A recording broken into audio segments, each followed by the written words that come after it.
Lektion 1: Einkaufsfreuden.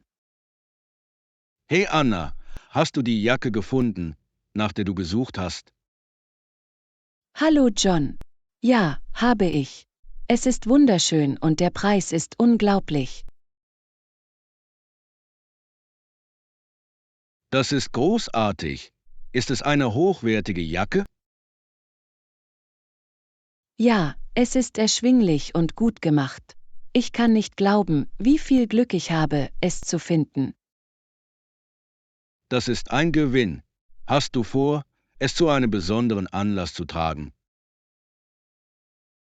Ich denke, ich werde es für unseren bevorstehenden Ausflug tragen. Es wird mich warm und stillvoll halten. Gute Wahl. Findest du, es passt gut zu deinen anderen Outfits? Unbedingt. Es passt perfekt zu meinen Lieblingsjeans und Stiefeln. Nett. Es klingt nach einem vielseitigen Stück. Möchtest du dir noch andere Artikel ansehen? Vielleicht ein Halstuch? Ich habe einige farbenfrohe gesehen, die zur Jacke passen würden. Das klingt perfekt. Suchen wir nach einem, der einen Farbtupfer verleiht. Gute Idee. Oh, sieh dir das an. Es hat wunderschöne Muster. Ja, das ist herrlich. Es fällt wirklich auf.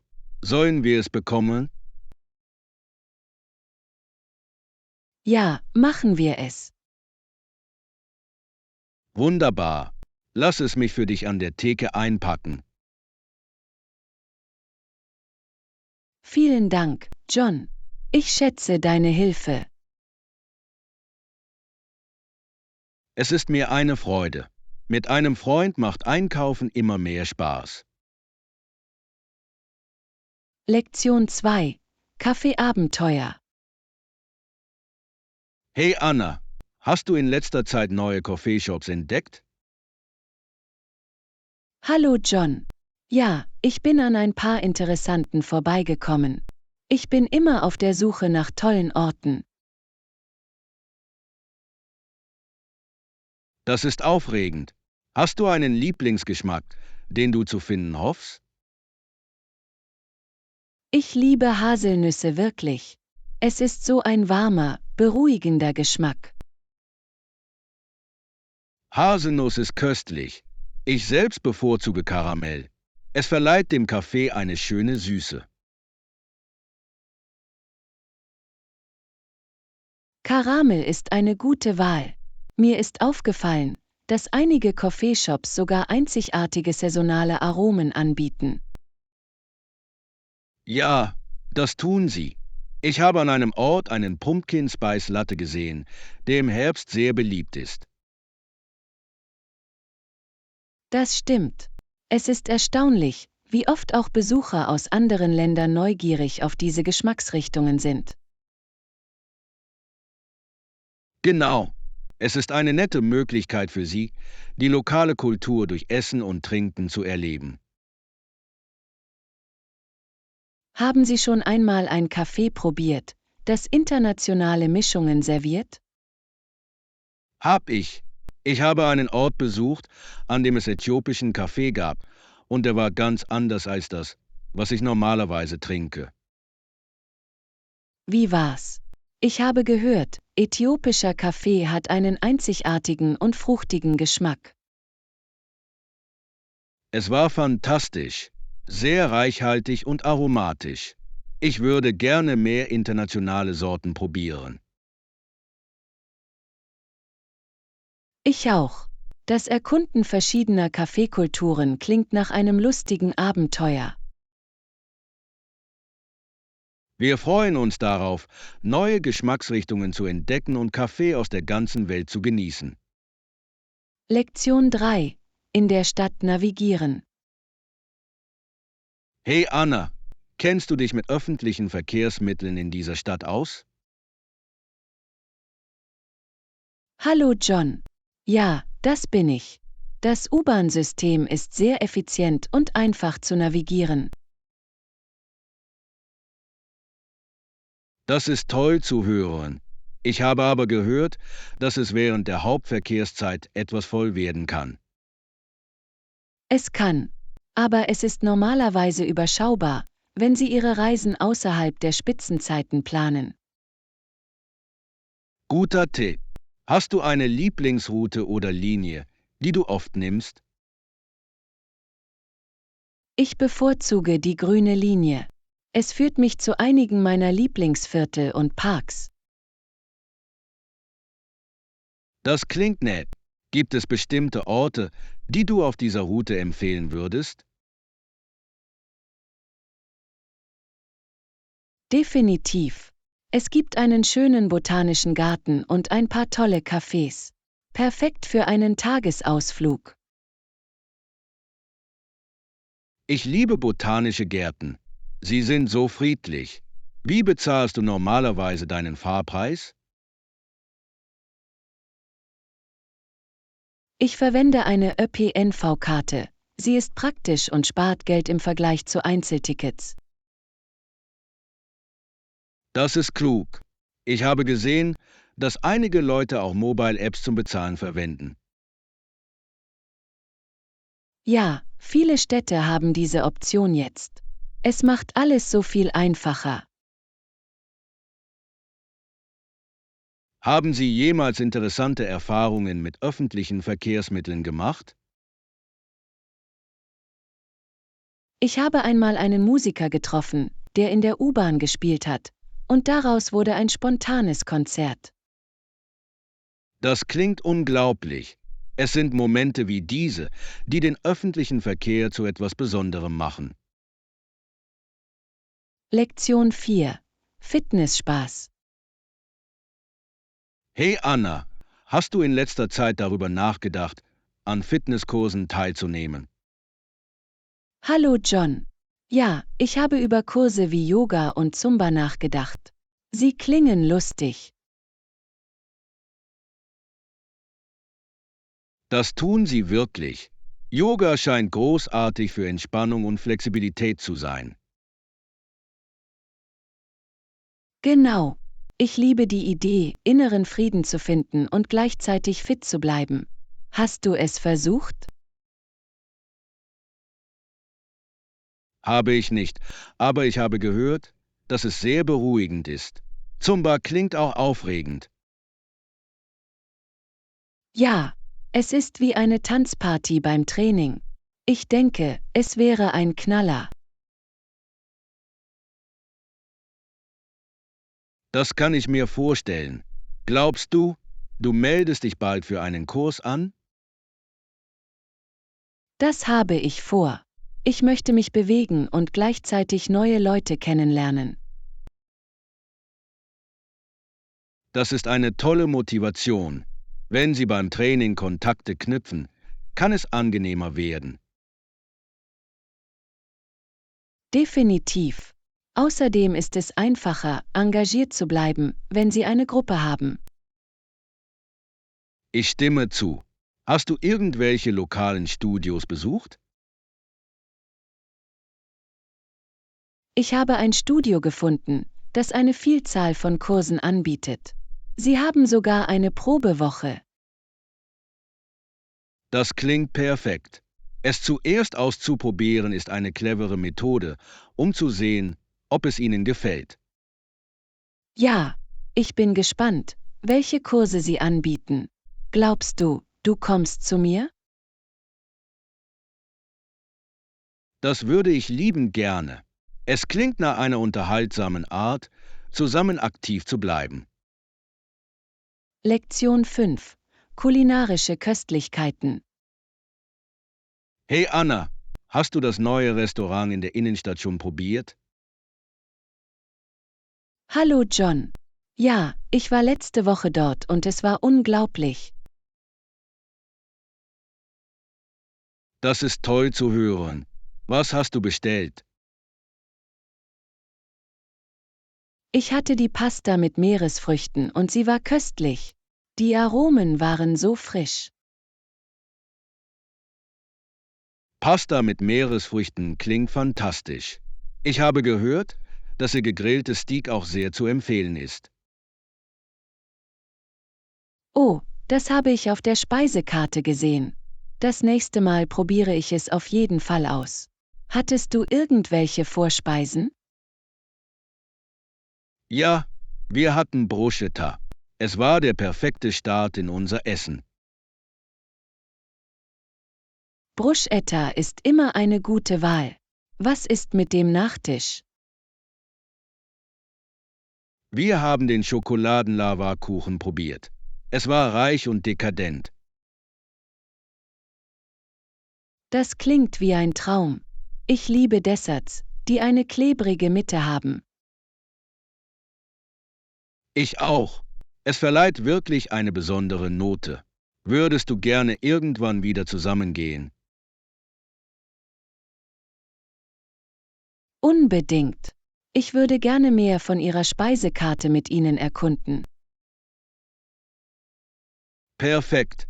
Lass uns einen Termin dafür planen. Ich kann es kaum erwarten, ein weiteres kulinarisches Abenteuer zu erleben. Lektion 6. Pflanzenleidenschaft. Hey Anna, hast du in letzter Zeit neue Pflanzensorten erforscht? Hallo John. Ja, ich bin immer auf der Suche nach neuen Pflanzen, die ich meiner Sammlung hinzufügen kann. Das ist genial. Ich stimme zu. Es ist aufregend, verschiedene Arten zu entdecken. Irgendwelche Empfehlungen? Unbedingt. Ich habe kürzlich ein atemberaubendes buntes Pothos gefunden. Die Blätter haben wunderschöne Muster. Das klingt herrlich. Pothos sind auch so pflegeleicht. Hast du irgendwelche Tipps für Anfänger?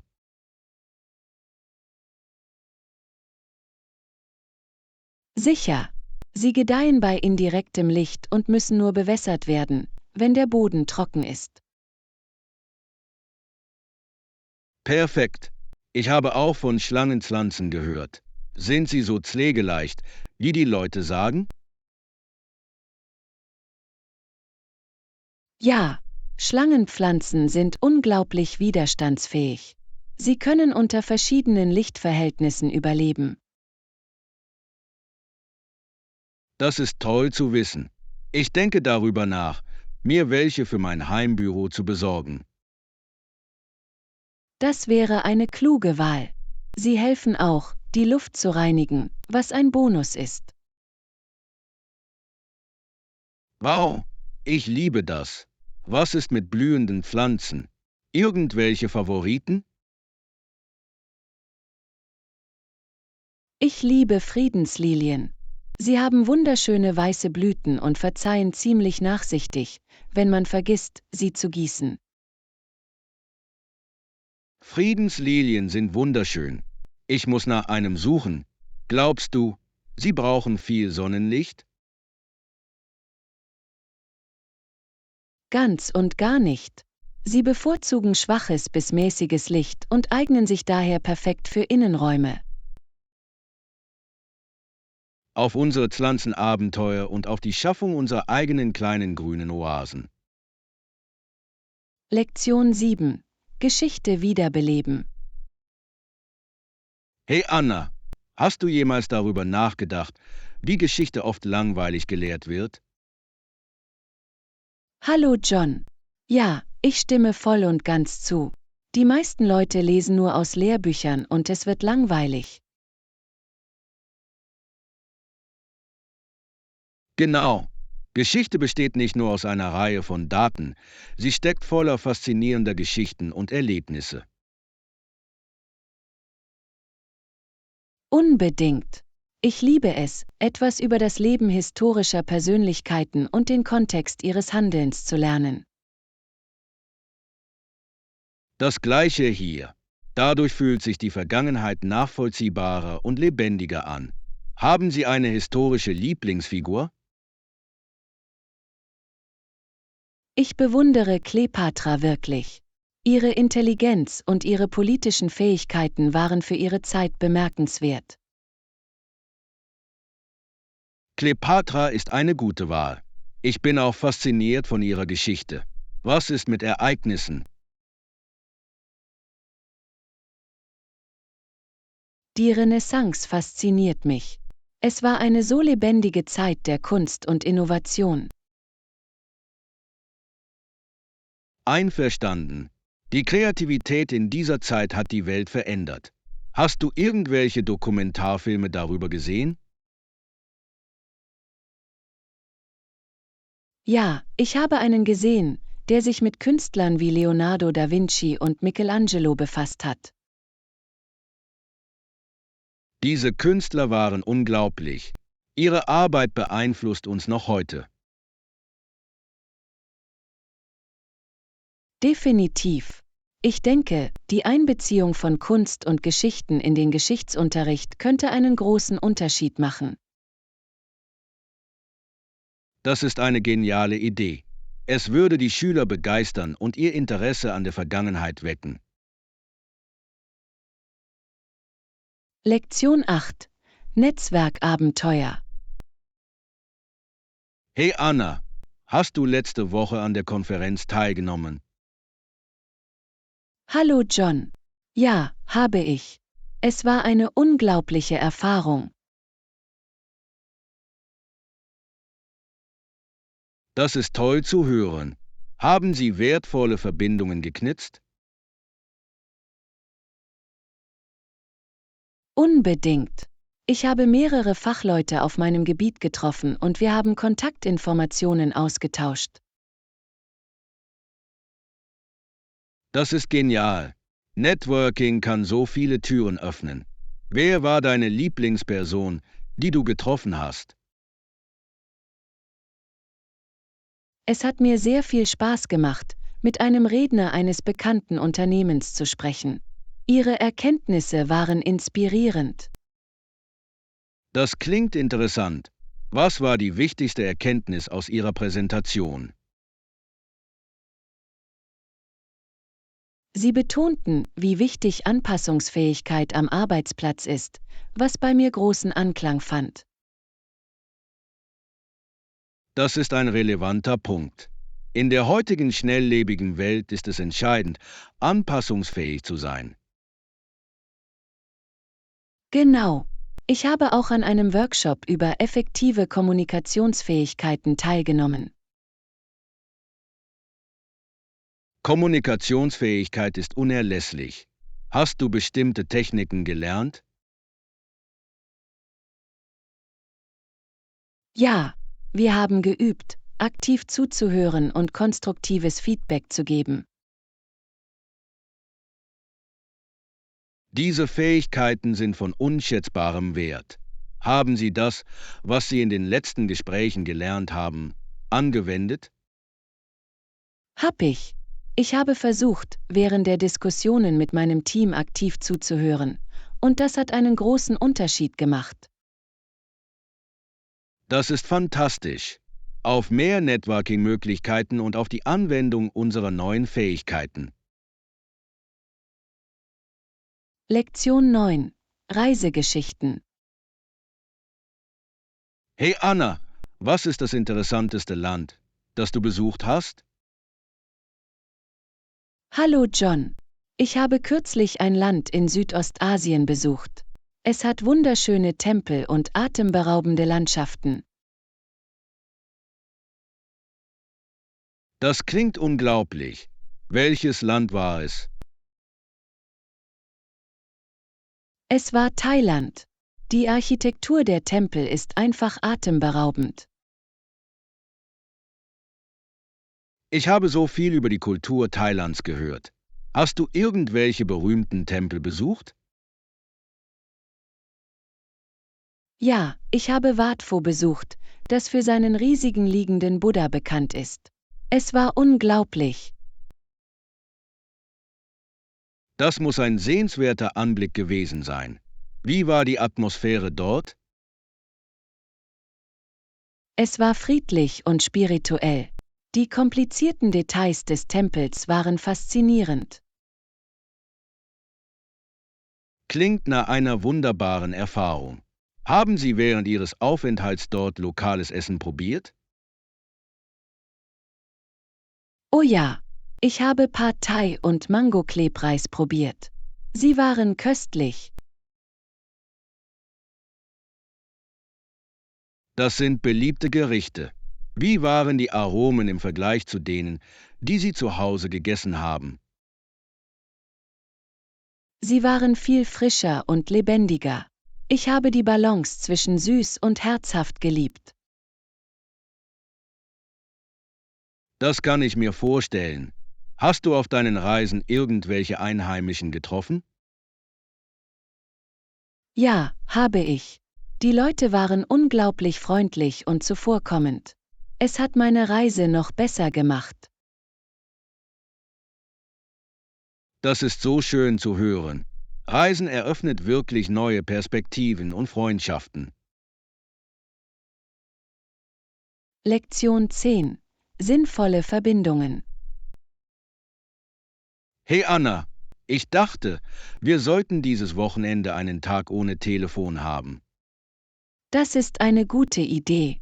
Das würde uns die Möglichkeit geben, bedeutungsvolle Gespräche ohne Ablenkungen zu führen. Genau. Manchmal habe ich das Gefühl, dass Technologie unsere Interaktionen untergräbt.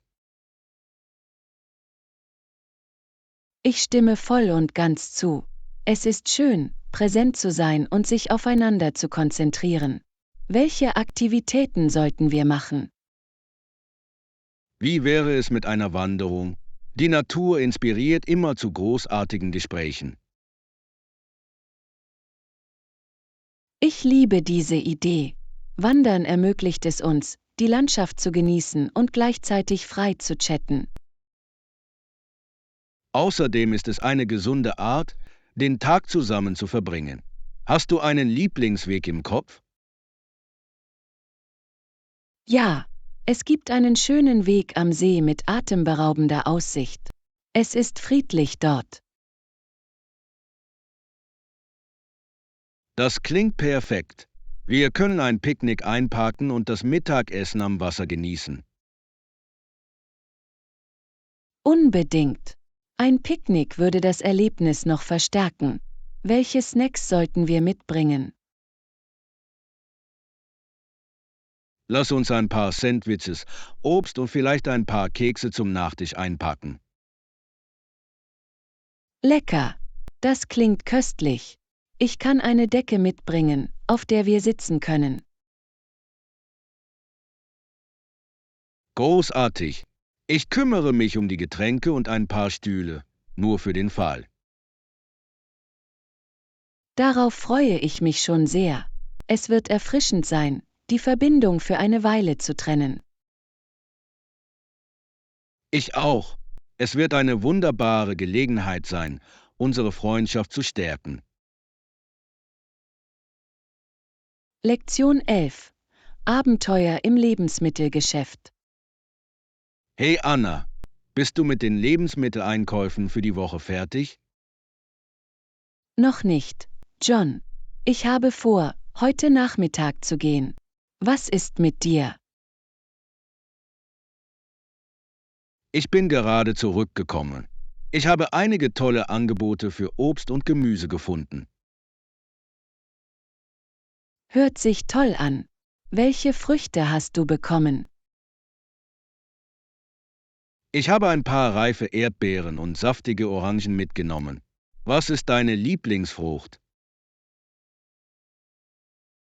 Ich liebe Mangos. Sie erinnern mich an den Sommer. Magst du sie? Unbedingt. Mangos sind köstlich. Normalerweise mache ich einen Smoothie mit ihnen.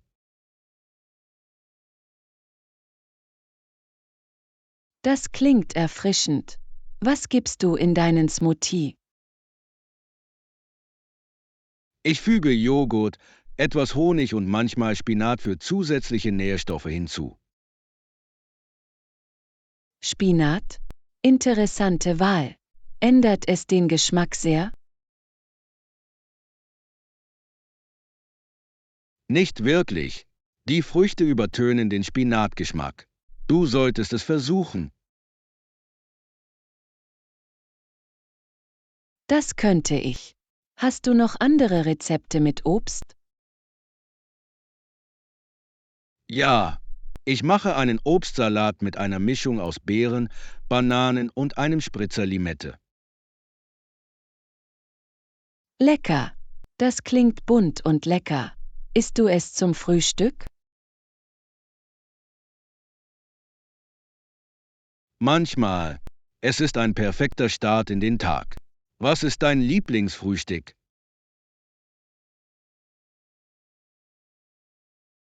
Normalerweise esse ich Haferflocken mit geschnittenen Bananen und einer Prise Zimt.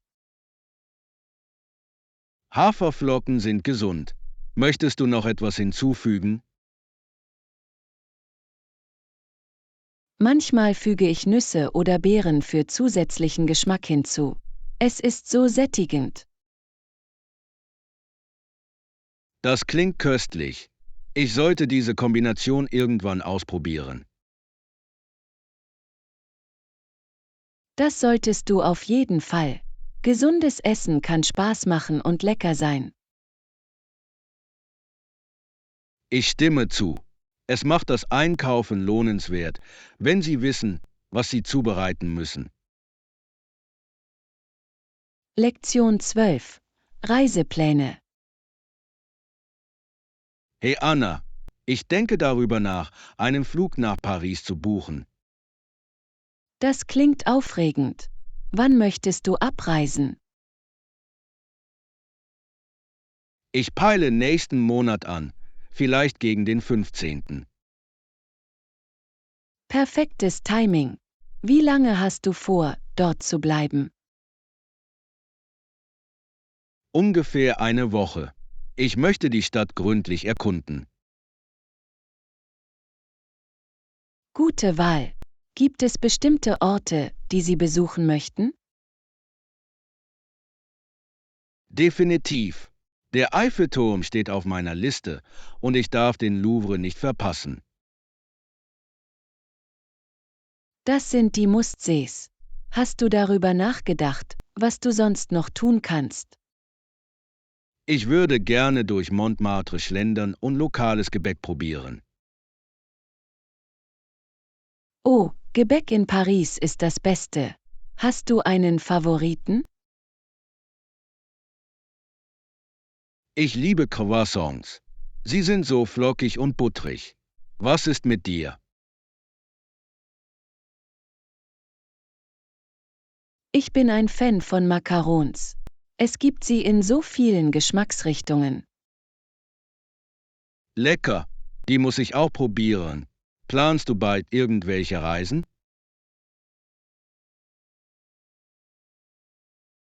Ich denke über eine Reise nach Italien nach.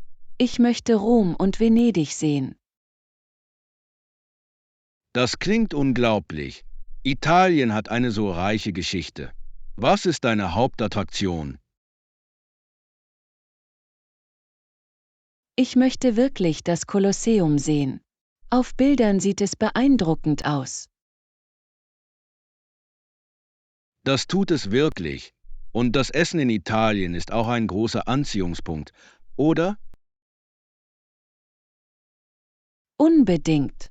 Ich kann es kaum erwarten, authentische Pasta und Eis zu probieren. Klingt köstlich. Wir sollten unsere Reiseerlebnisse nach unseren Reisen teilen.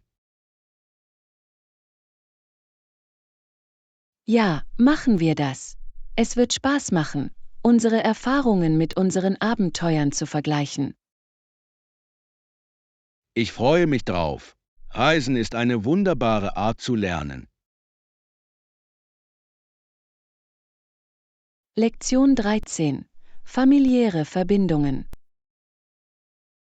Hey Anna, ich habe gerade herausgefunden, dass meine Cousins nächste Woche zu Besuch kommen. Das klingt nett. Wie weit leben Sie von hier entfernt? Sie leben ungefähr 2 Stunden entfernt. Es ist also nicht zu weit. Das ist praktisch. Siehst du sie oft? Nicht wirklich. Wir treffen uns normalerweise an Feiertagen oder bei Familienfeiern. Ich verstehe. Aber es ist nett, die Familie zu treffen. Was hast du mit ihnen vor? Ich denke darüber nach, sie in den örtlichen Park und vielleicht in ein Restaurant mitzunehmen. Das klingt nach Spaß. Hast du ein Lieblingsrestaurant? Ja, in der Innenstadt gibt es ein großartiges italienisches Restaurant mit toller Pizza. Ich liebe Pizza. Welche Toppings empfiehlst du? Ihre Margherita Pizza ist die beste, einfach aber köstlich. Klingt verlockend. Haben Ihre Cousins spezielle Essenswünsche? Sie erwähnten, dass Sie einige lokale Gerichte probieren wollten. Ich werde Ihr Führer sein. Das ist großartig. Es macht Spaß, Ihnen neue Geschmacksrichtungen vorzustellen. Genau. Und wir können auch ein paar Spiele im Park spielen. Welche Spiele hast du im Sinn? Vielleicht Frisbee oder Fußball. Beides macht super Spaß.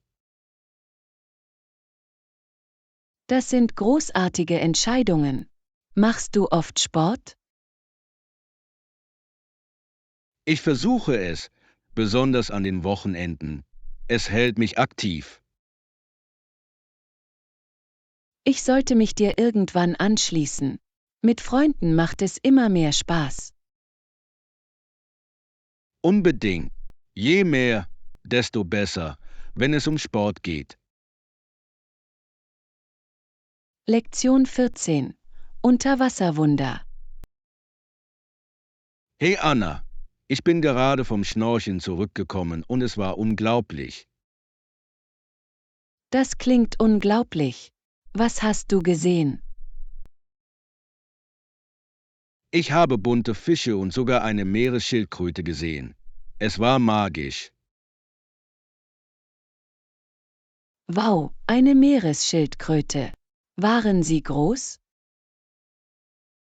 Ja, es war ziemlich groß und schwamm anmutig. Hast du jemals einen gesehen? Nicht in freier Wildbahn, aber ich habe sie in Dokumentarfilmen gesehen. Sie sehen so sanft aus. Das sind sie wirklich. Und die Vielfalt der Fische war atemberaubend. Welche Farben hatten sie? Leuchtende Gelbtöne, Blautöne und sogar einige mit Streifen. Es fühlte sich an wie ein Regenbogen unter Wasser. Das klingt wunderschön. Hast du irgendwelche Fotos gemacht? Hab ich.